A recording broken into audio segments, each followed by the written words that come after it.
오늘 이 시간 여러분들 이 자리에 참석하신 모든 분들과 여러분들 가정에 하나님의 은총과 축복이 함께하기를 기원하겠습니다. 또 그런 마음을 가지고 이제 강의를 시작하도록 하겠습니다. 사실 지난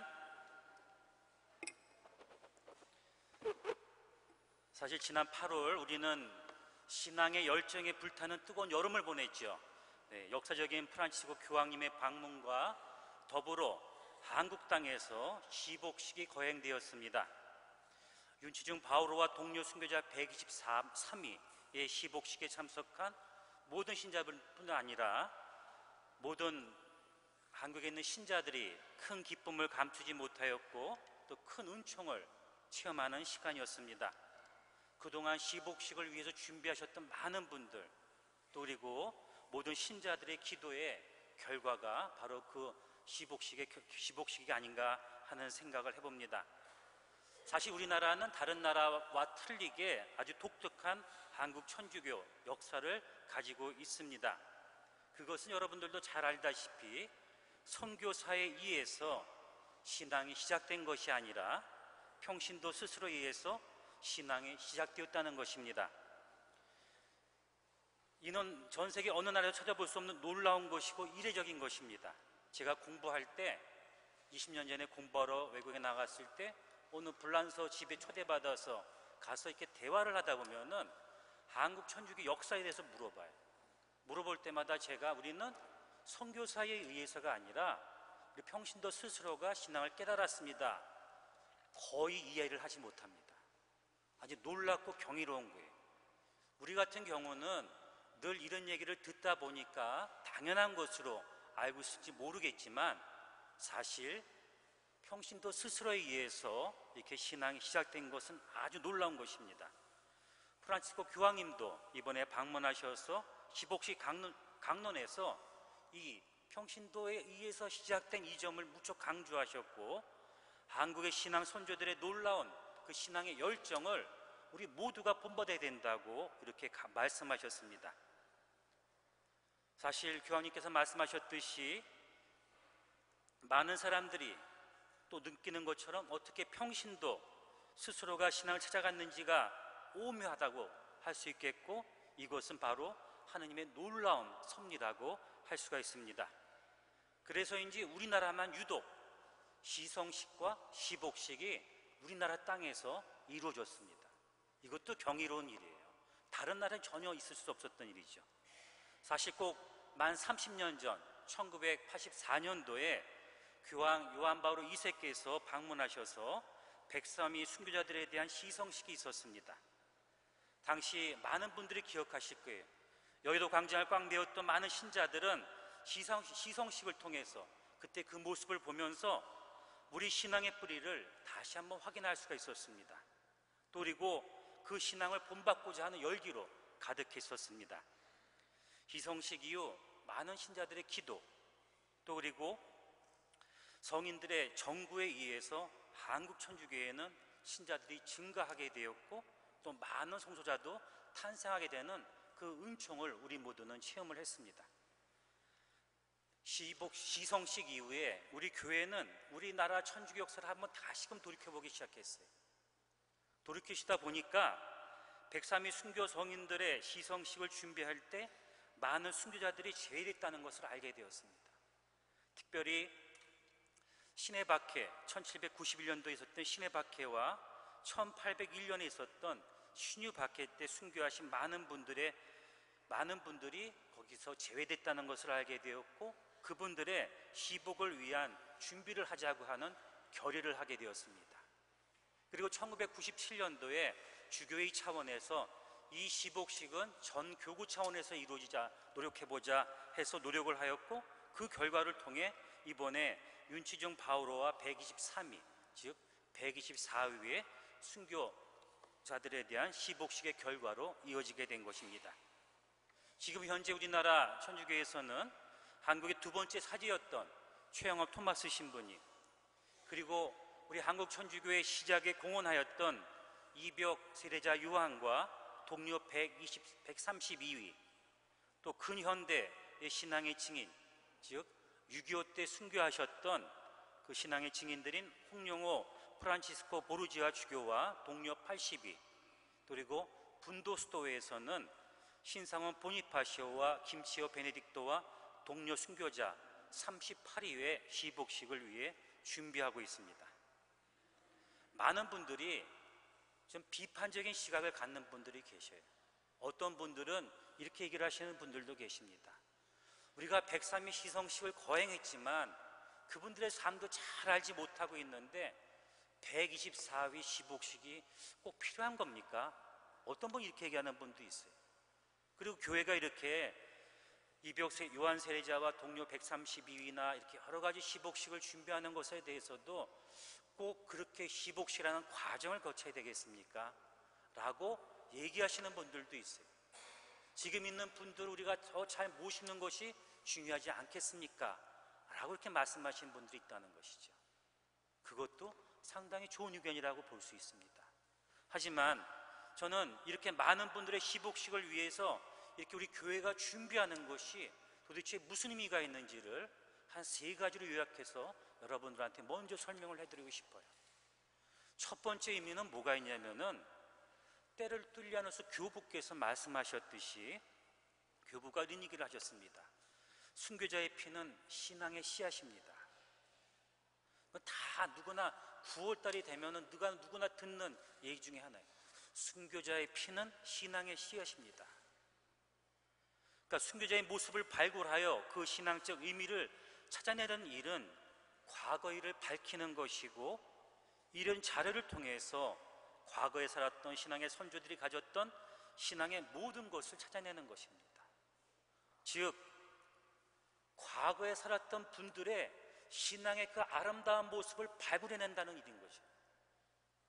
한국 천주교에서 많은 분들의 그렇게 시복식을 준비하는 것은 초기 한국 천주교 신자들의 그 신앙의 유산이 무엇인지를 우리 한국만이 갖고 있는 고유의 신앙의 유산이 무엇인지를 알아내는 일이 첫 번째 의미라고 하는 겁니다.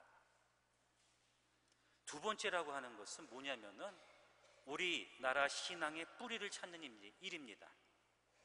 신앙의 뿌리를 찾다 보면은 모든 신앙인들은 자신의 신앙을 돌이켜볼 수가 있습니다. 즉 과거의 신앙을 현대 사회 안에서 재조명해서 현대를 살아가는 이들의 신앙의 지침을 발견할 수가 있다고 하는 것이죠. 여러분들이 오늘 여기 와서 왜 강의를 듣습니까?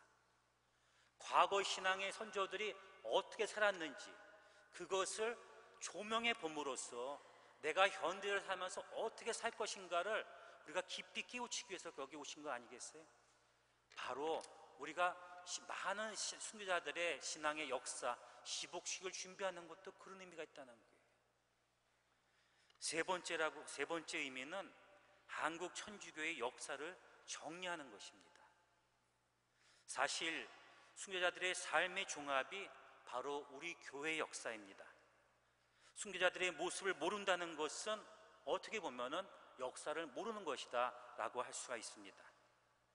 우리는 우리 교회 역사 안에서 굵직한 우리 교회 역사에 대해서는 많은 분들이 알고 있지만 그 안에 있는 여러 사실들에 대해서는 사실 잘 알지 못하고 있어요. 시성시복을 준비하면서 우리 교회는 역사를 정립할 수가 있었습니다. 또 그리고 순교자들이 어떻게 살았는지를 알 수 있게 되었습니다. 우리 한번 생각해 봤으면 좋겠어요. 과연 우리는 우리 신앙의 역사를 얼마나 구체적으로 알고 있는가? 이런 시성시복의 준비 덕분에 모든 신자들이 우리의 역사를 알게 되었고 순교자들의 일면일면을 가슴속에 담게 되었습니다. 만일 우리가 103위 순교 성인들의 시성식이라든지 이번에 124위 시복식이 없었다고 한다면 많은 신자분들이 그렇게만 알고 있을 거예요. 우리 교회에는 만여 명의 순교자가 있었어. 이 정도 차원에서만 그쳤을 것이라는 거죠.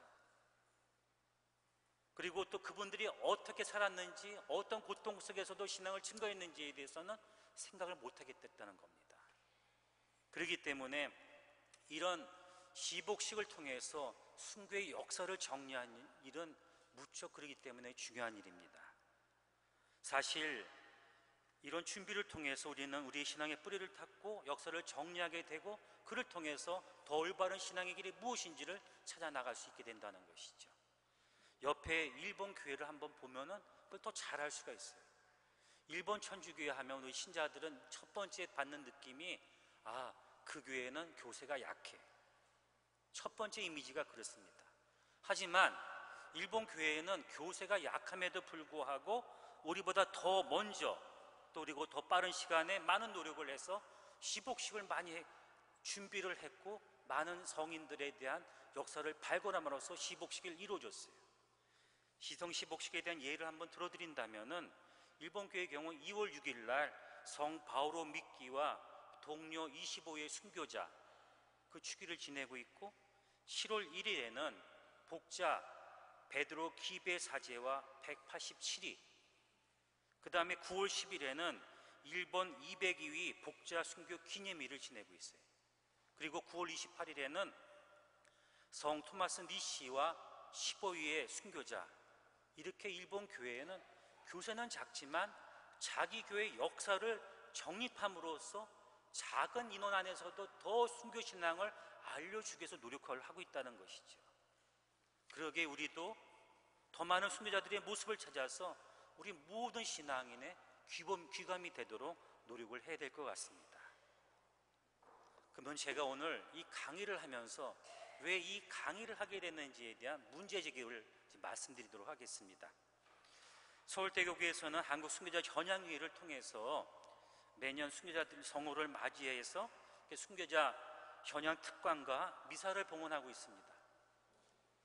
과거에는 103위 순교 성인들의 순교 정신을 알리는데 그 중점을 두었는데, 지난번 있었던 시복식을 통해서 그 모든 복자들의 삶을 알려주고, 또 많은 순교 성인들의 순교 정신을, 참뜻을 알려주기 위해서 이런 노력을 하고 있습니다. 사실 매년 9월이 되면은 전국 교구에서 순교자 현양대회를 열면서 순교자의 정신을 이어받자고 많이 노력을 하고 있습니다. 각 본당에서도 순교자 성을 기도문을 바치기도 하고 103위 순교 성인들의 호칭 기도도 바치기도 하면서 신자들에게 순교 신앙을 불러일으키기 위한 노력을 많이 하고 있습니다. 하지만 이런 노력에도 불구하고 점차 형식적인 신앙으로 빠져가는 우리를 발견하지 않을 수가 없습니다.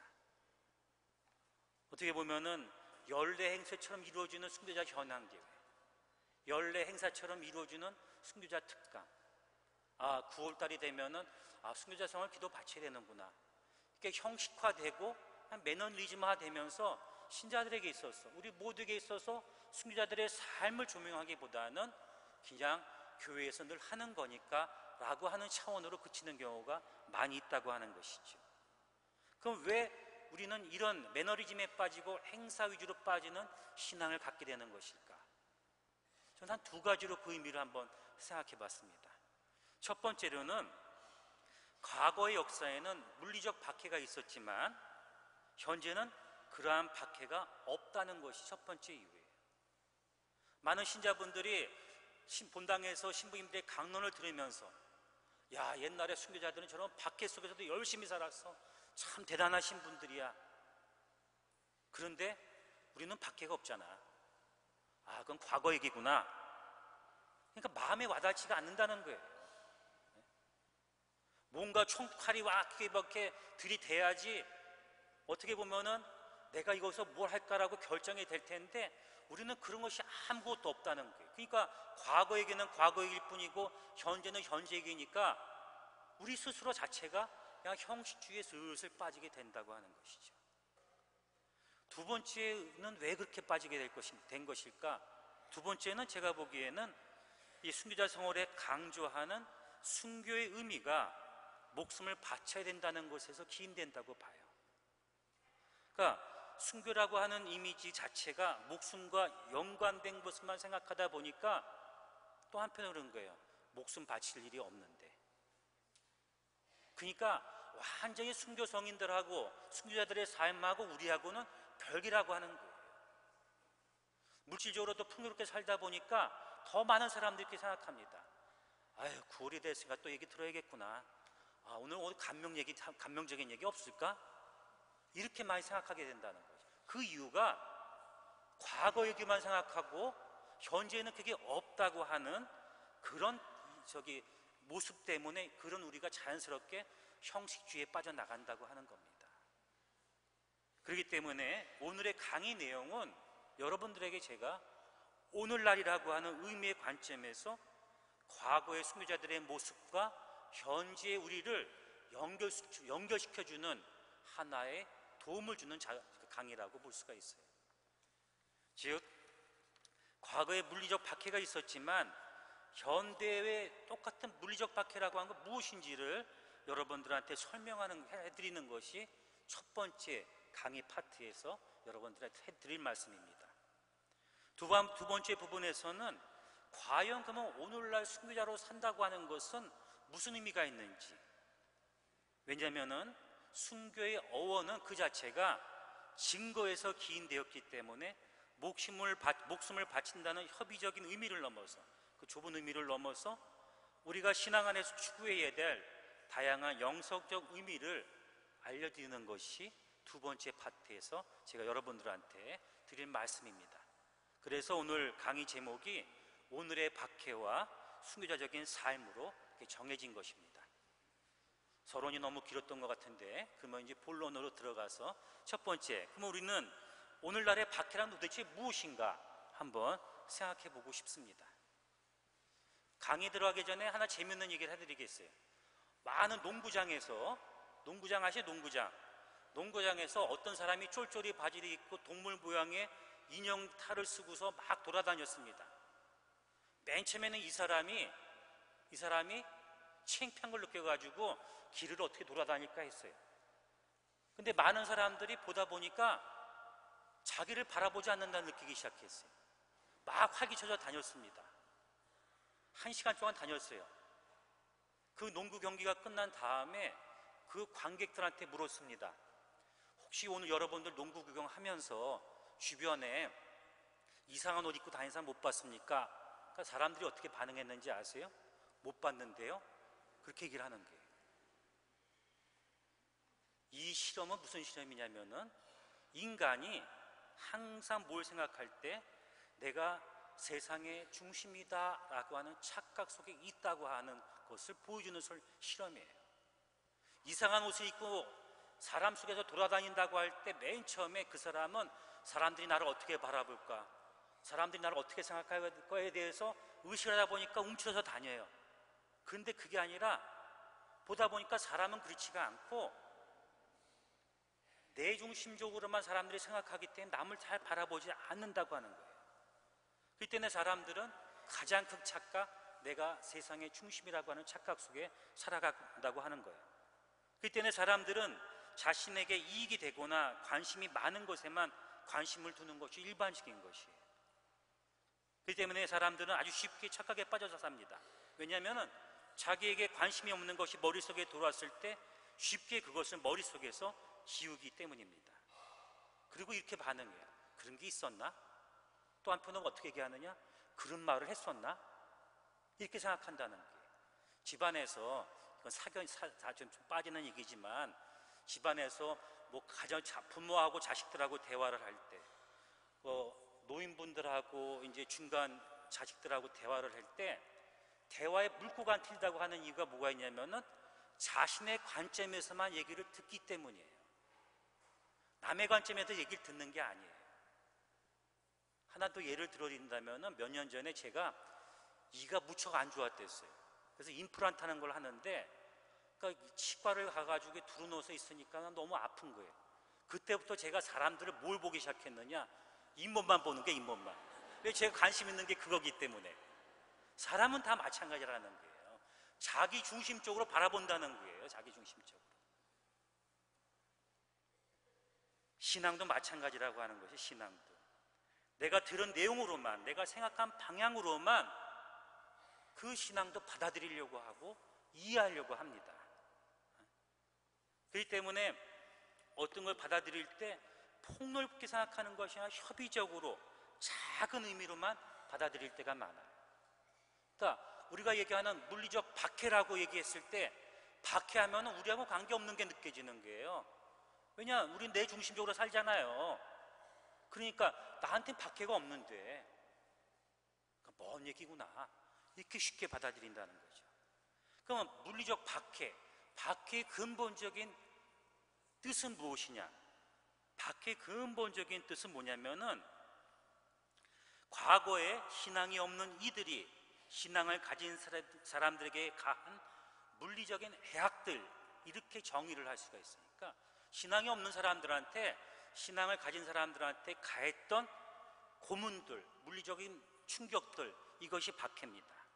그 근본 목적은 뭐냐면은 신앙을 파괴시키려고, 신앙을 없게 만들려고, 신앙을 멀게 해주려고 했던 것이 박해의 근본적인 목적이에요. 그렇기 때문에 박해라고 하는 것을 우리가 생각할 때는 뭐를 생각해야 되냐면은 박해에 대한 물리적인 충격들만 생각하는 것이 중요한 것이 아니라 박해가 추구하려고 했던 근본적인 목적이 무엇인가를 관심 있게 봐야 된다는 거예요. 그러니까 박해를 받을 때의 물리적인 모습만 생각하면은 그 성인은 진짜 뭐 혓바닥으로 뭐 지지는데도 참아냈어. 감성적으로 빠지는 거예요. 감성적으로. 근데 그건 나하고 관계없어. 이렇게 되는 거예요. 근데 그 박해에 추구하려고 했던 게 뭐냐? 신앙을 파괴하려고 한다는 거예요. 신앙을 없이 하려고 한다는 거죠. 그게 박해의 최종적인 목표였다는 거예요. 그렇기 때문에 우리는 생각해 볼 때 박해라고 한 걸 얘기할 때 근본으로 중심을 두고 생각해야 될 건 뭐냐?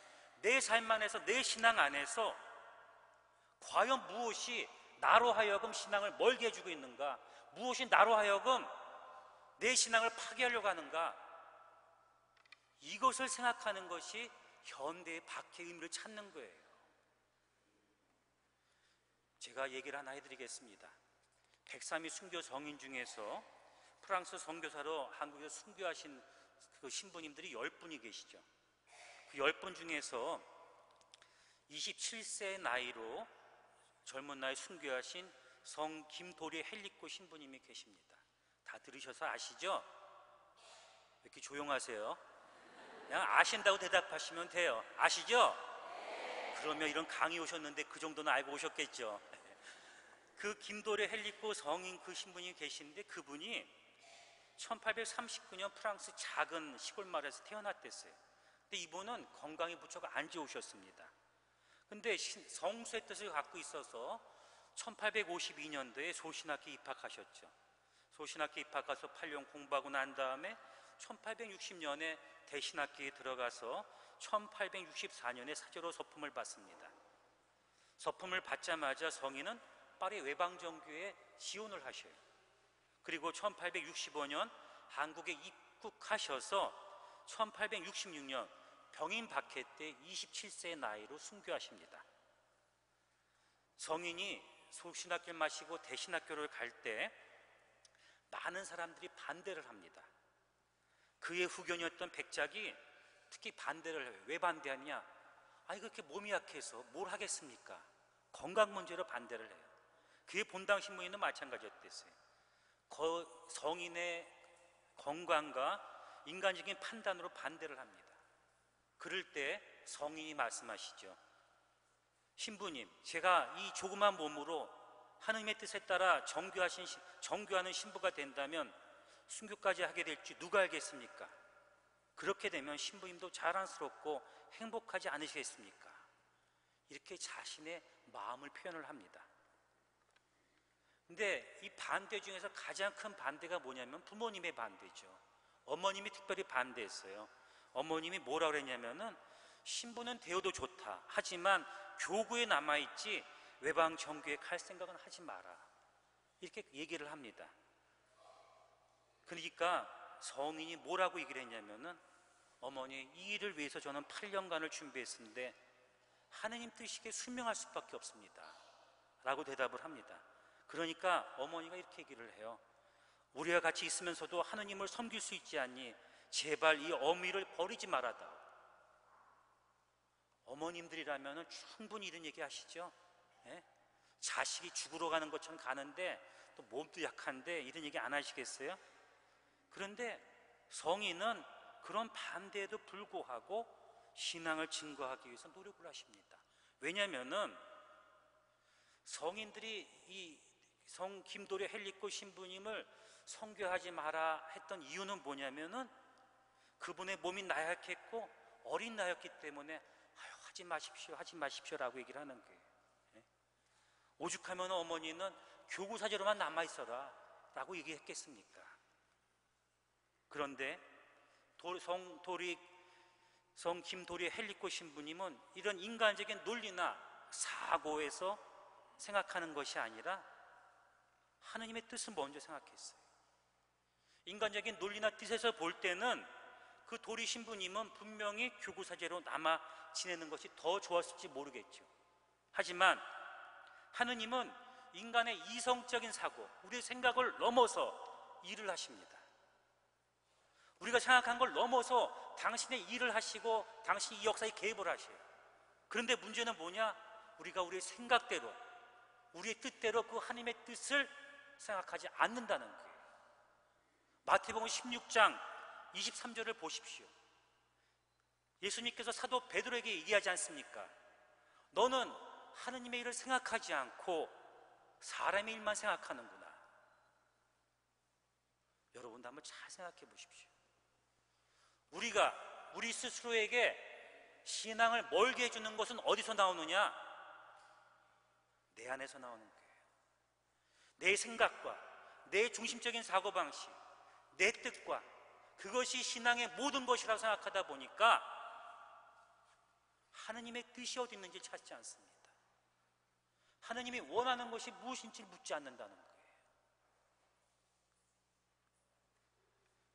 어떻게 보면은 현대를 살아가면서 우리에게 다가오는 박해, 즉 신앙을 소멸시키고자 하는 이 박해는 바로 인간적인 생각에서 나오는 것이고 하느님의 뜻과 일이 무엇인지를 잘 식별하지 않는 데서 오는 겁니다. 더 한 걸음 더 나아가 내 자신의 뜻이, 인간의 뜻이 하느님의 뜻인 것처럼 왜곡하면서 살아가는 것, 거기서 지금 현재 우리에게 다가오는 박해가 크게 있다고 하는 겁니다. 저는 사실 해외 선교, 주교회에서 해외 선교 교포 사목을 담당하면서 전 세계에 퍼져 있는 많은 선교사들을 사실 만나고 있어요. 선교사들과의 대화를 하다 보면은 하느님이 하시는 일이 얼마나 놀라운 줄을 알 수가 있어요. 2년 전에 남미 선교사 모임이 있습니다. 남미 선교사 모임은 아미까리라고 얘기를 해요. 그 모임을 참석했는데 그 모임을 참석을 했는데 운이 좋아서 그 모임 중에 이과수 폭포를 가게 되었댔어요. 남미의 유명한 폭포 중에 관광지 중에 하나 이과수 폭포를 가게 되었습니다. 아르헨티나 쪽에서 그 이과수 폭포를 걸으면서 그 폭포가 너무 높다는 것에 놀랐고 물이 그렇게 많다는 것에 대해서 놀랐어요. 시편에 보면은 물아 주님을 참여하여라, 그 말이 뭔지를 깨달았어요. 그냥 물천지에 물천지. 근데 그 이과수 폭포를 걸어가면서 뭘 생각하게 됐냐면은, 여러분들 1986년도에 개봉된 미션이라고 하는 영화 아시죠? 네, 기억나시죠? 그 영화 다시 한번 생각해 보세요. 그 영화가 예수의 선교사들이 500년 전에 그 이과수 폭포를 거꾸로 올라옵니다. 그 높이가 100m예요. 올라와서 거기 위쪽에 사는 과르니족을 선교하기 위해서 하는 모습을 그린 영화가 그 영화예요. 그렇죠? 기억나시죠? 거기 보면 첫 장면에 선교사가 이과수 폭포에서 십자가 모양으로 빠지는 장면이 나옵니다. 그리고 거기 올라가는 선교사도 자기가 죽을지 안 죽을지 모르는 거예요. 저는 그 이과수 폭포 위를 걸어가면서 그 선교사들을 생각을 했습니다. 얼마나 많은 선교사들이 목숨을 바쳤는지 그거를 생각하게 됐어요. 그리고 그 밑에 있는 그 밑에서부터 나보고 거꾸로 올라와서 너도 선교해라, 하느님이 그렇게 얘기하면 자신 있게 네라고 얘기할지에 대한 고민을 많이 하게 되었습니다. 500년 전에 그 이름 없이 순교하신 많은 선교사들, 그분들의 모습이 생각났고 그분들을 위해서 저절로 기도하게 되었습니다. 같은 생각이 들었어요. 어떤 생각이 들었느냐, 인간적인 계산이었다고 한다면은 예수의 신부님들은 결코 거기 와서 선교하면 안 됐죠. 인간적인 논리와 판단이 먼저 앞섰다고 한다면은 예수의 신부님들은 왜 그렇게 죽음을 당하면서까지 거기서 선교하셨겠습니까? 그럴 필요가 없었던 거예요. 자기 지역에서 열심히 선교하면 됐죠. 그러나 선교사들은 마르코복음 16장 15절에 예수님의 말씀처럼 세상 끝까지 복음을 선포하여라, 이 말씀과 이 뜻을 실천하기 위해서 모든 걸 바친 겁니다.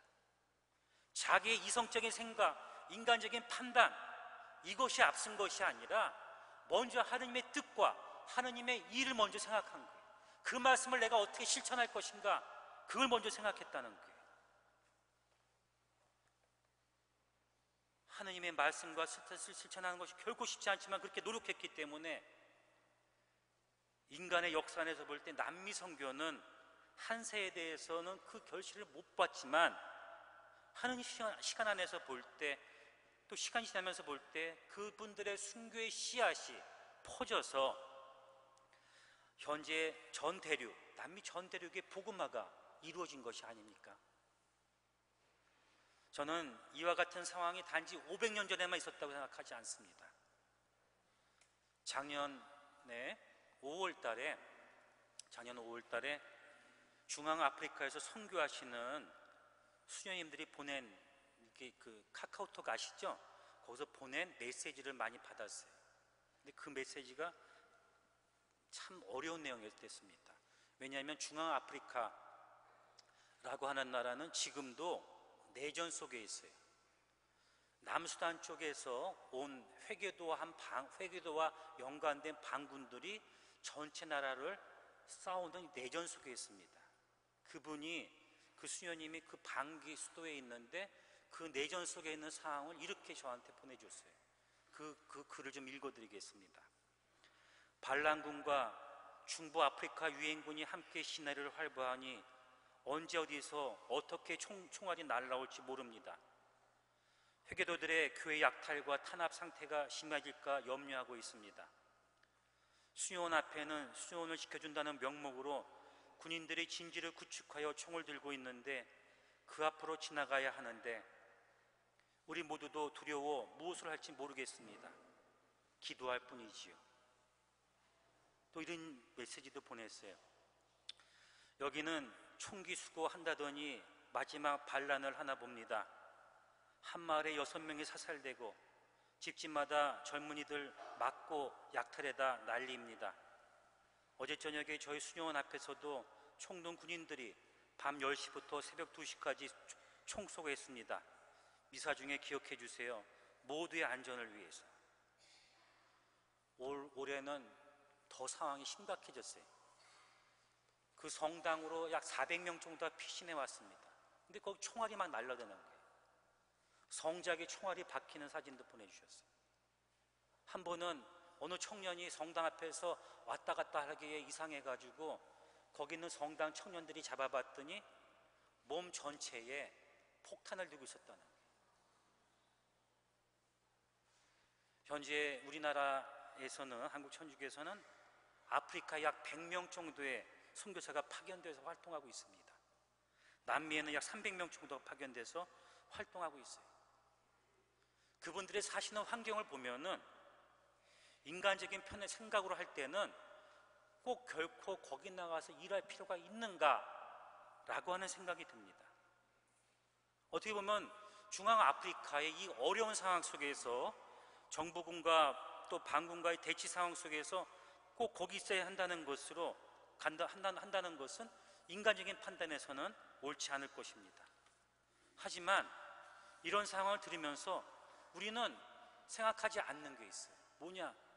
과연 하나님의 뜻이 무엇인지 그것은 먼저 묻지도 않고 생각하지도 않는다는 거예요. 인간적인 생각이 먼저 앞설 때, 인간적인 판단과 논리가 앞설 때 하나님이 서실 자리는 우리에게서 사라집니다.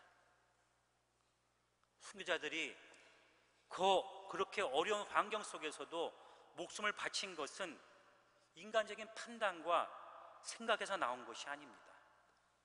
인간적인 생각에서 나왔다면 파리 외방선교회 외국 선교사들은 당연히 순교가 기다리던 한국 땅에 오면 안 되었댔죠.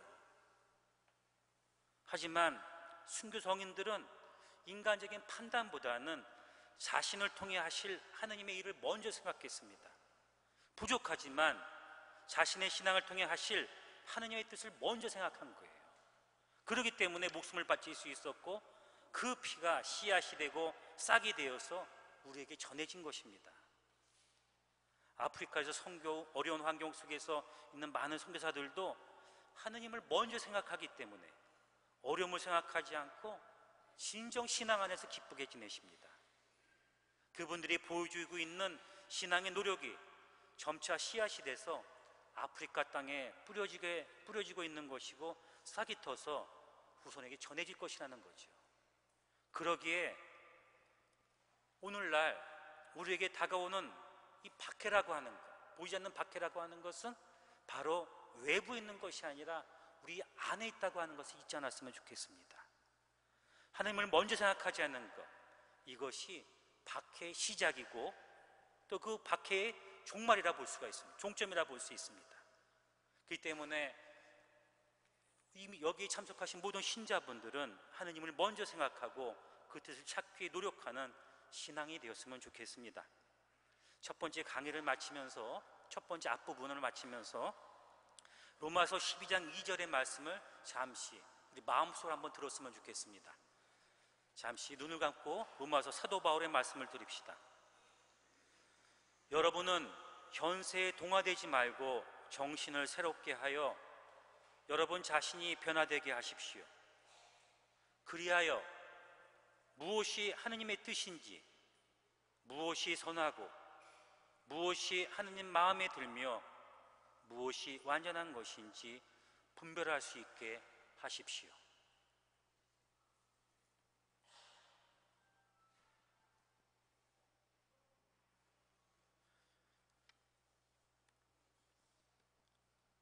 우리 삶 안에서 늘 하나님의 뜻이 먼저가 되는 생각을 통해, 자세를 통해서 현대의 박해를 이겨나가는 그런 신앙이 되었으면 좋겠습니다. 그럼 간단하게 우리 순교자적인 삶이 무엇인지에 대해서 간단하게 한번 또 여러분들한테 말씀드리고자 합니다. 순교자들의 모습을 보면은 그들도 우리와 똑같이 연약했던 분임을, 또 나약했던 분임을 알 수 있었습니다. 고통 속에서 아무런 대답이 없는 하느님을 원망했고 인간적인 고통과 어려움 앞에서 굴복하려고도 했고 괴로워했던 모습을 우리는 알고 있어요. 124위 우리 복자들 중에서 이성래 마리아 복자 계시죠? 최양업 토마스 신부님의 어머니 기억나시죠? 그분이 자기 젖먹이 아들을 젖을 못 줘서 죽었을 때 그 인간적인 고통, 그 얼마나 어머니로서 힘드셨겠어요. 그 모습을 보면은 성인들도 다 우리가 똑같은 그런 처지 있었다는 거예요. 별반 다르지 않았다는 거죠. 예? 그분들이 진짜 하느님 그렇게 부르짖었는데 대답이 없는 거예요. 그 얼마나 힘드셨겠어요. 참 그럼에도 불구하고 그분들은 수많은 박해와 고통을 이겨냈는지, 어떻게 이겨냈는지 우리가 한번 깊이 잠시 한번 생각해 볼 필요가 있습니다. 어떻게 보면 간단히 여러분들한테 말씀드린다고 하면은 순교자들의 신앙은 순간을 넘어서 하느님 안에 영원한 것을 깨달은 것이라고 볼 수가 있어요. 사도 바오로께서 로마서 8장 18절에서 이런 말씀을 하십니다. 장차 우리에게 나타날 영광에 비추어 보면 우리가 겪고 있는 고통은 아무것도 아니라고 생각합니다. 다시 한번 읽어드릴게요. 로마서 8장 18절. 장차 우리에게 나타날 영광에 비추어 보면 우리가 겪고 있는 고통은 아무것도 아니라고 생각합니다. 저는 이 말씀 안에 순교자들의 모든 것이 들어가 있는 것 같아요. 왜냐? 순교자들은 하느님의 영혼 안에서 사셨던 분이에요. 그러기에 그분들에게 있어서 고통과 박해와 어려움은 한순간이라고 생각했던 겁니다. 즉 하느님의 시간 안에서 볼 때 그것은 한순간에 지나지 않음을 그들은 알고 있었습니다. 그렇기 때문에 순교자들은 자신들에게 나타날 영광을 향해서 하느님의 안에서의 삶을 향해서 모든 것을 내놓을 수 있었다고 하는 것이죠. 사실 우리의 삶 안에서도 고통이 많고 어려움이 많음을 우리 자신이 느낍니다. 어떤 분들은 내가 이렇게 고통 속에서 울부짖었는데 대답이 없는 하느님 보면서 신앙을 등지는 분들도 많이 있어요. 근데 그럴 때 많은 경우가 어떻게 생각하느냐, 그런 경우를 한번 돌이켜 보십시오. 그 현재의 순간이 전부라고 느끼기 때문에 그런 거예요. 이 고통이 영원히 지속될 것이다, 그 순간에 그렇게 느낀다는 거예요. 그렇기 때문에 우리는 그 고통과 어려움에서 빨리 벗어나달라고 기도합니다. 근데 여러분들 사시면서 고통과 어려움 다 경험해 보셨죠? 그 순간 한번 생각해 보세요. 그 순간을 지나보면은 여러분들의 그 고통과 고통의 시간은 지나갔어요. 어려움이 지나간 뒤에 사람들은 얘기합니다. 아, 그래도 살만한 게 인생이구나. 하느님이 나를 그렇게라도 이끌어 주시는구나. 하느님 나를 잡아주시는구나. 그거를 느낍니다. 왜 그러냐? 우리 인생의 역산에서 볼 때 우리가 받는 고통의 시간은 한 점에 불과합니다. 그것이 일생일 전부일 수는 없어요.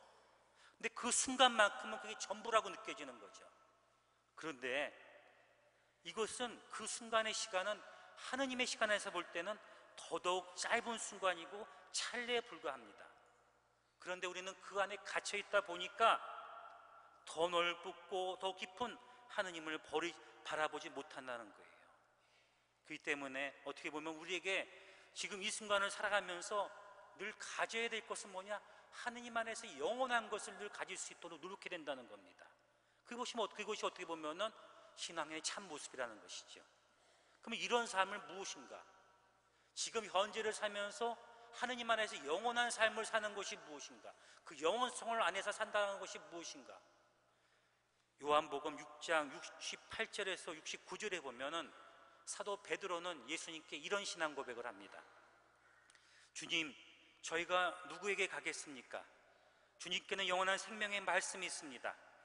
스승님께서 하느님의 거룩하신 분이라고 저희는 믿어왔고 또 그렇게 알고 있습니다. 이 말씀이 현대를 살아가는 순교자적인 삶이라고 할 수가 있고, 지금 현재를 살아가면서도 순교자들과 똑같이 영원 속에서 사는 삶이라고 할 수가 있어요. 즉, 예수님께 대한 신앙 고백을 통해서 예수님과 같은 삶을 살겠다는 결의를 표명하는 것, 이것이 증거의 삶이자 순교자적인 삶이라고 하는 거예요. 왜냐하면은 프란치스코 교황님도 그렇게 얘기를 하셨어요. 그리스도인은 그리스도께서 걸어가신 증언의 궤적을 따라 걸어갈 수밖에 없으며 증거자가 아니고서는 그리스도인이 누군지 깨달을 수 없습니다. 순교자의 모습으로 사는 것, 현대 순교자적인 삶을 사는 것, 그거는 예수님께 굳은 신앙 고백을 하면서 그 안에서 살아가겠다는 결의를 사는 것, 그것이 바로 현대를 살아가는 순교자적인 삶이라고 볼 수가 있습니다. 그렇기 때문에 저는 여러분들한테 이 강의를 마치면서 이런 얘기를 드리고 싶습니다. 신앙이라고 하는 것은 우리 자신을, 하느님을 향해서 우리 자신을 모든 것을 하나님께 내어주는 거예요. 하느님 앞에 내 것을 찾는 것이 아니라 하느님 뜻이 이루어지기를 바라는 것이 바로 신앙입니다.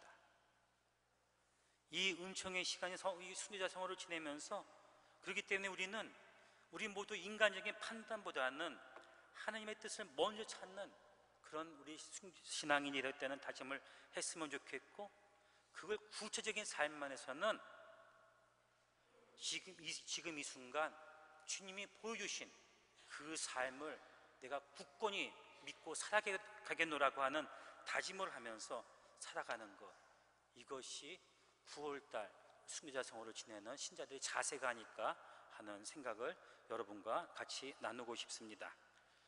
오늘 강의를, 두 번째 강의는 좀 짧게 했죠? 네. 어려운 게 아니라 지겨우실 것 같아요. 좀 짧게 했어요. 네.